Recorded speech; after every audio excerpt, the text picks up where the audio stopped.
बड़गाम के चादुरा इलाके के नौजवान टीपू सुल्तान वानी ने फाइल शेयर करने के लिए एक मोबाइल एप्लीकेशन डेवलप किया है। इस ऐप को चाइनीज ऐप शेयरिट का ऑल्टरनेट माना जा रहा है। शेयरिट को हाल ही में मरकजी हुकूमत की जानिब से दीगर 59 चाइनीज ऐप्स के साथ पूरे हिंदुस्तान में बैन कर दिया गया था। एप्लीकेशन प्ले स्टोर में फाइल शेयर टूल के नाम से मौजूद है।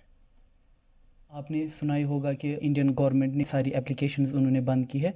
उनमें से एक एप्लीकेशन है शेयरिट। कश्मीर में जो भी लोग हैं तो हमें बहुत प्रॉब्लम होती थी, अगर कोई फ़ाइल हमें शेयर करनी होती थी तो हम पुराने ज़माने में पहुंच गए थे। हमें ब्लूटूथ यूज़ करना पड़ता था, उसी से फ़ाइल ट्रांसफ़र करनी पड़ती थी।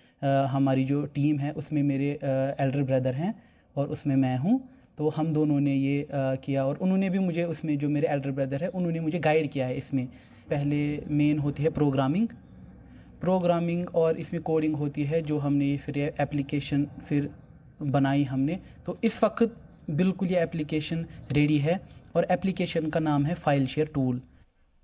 रुख करते हैं बड़ी खबर का। निजामुद्दीन मरकज मामले में, या तबलीगी जमात का जो मरकज है, उस मामले में 122 मलेशियन शहरियों को जमानत मिली है। ये बड़ी खबर हम आपको बता दें कि तबलीगी जमात मरकज मामले में, तबलीगी जमात का जो मरकज है उस मामले में 122 मलेशियन शहरियों को जमानत मिली है।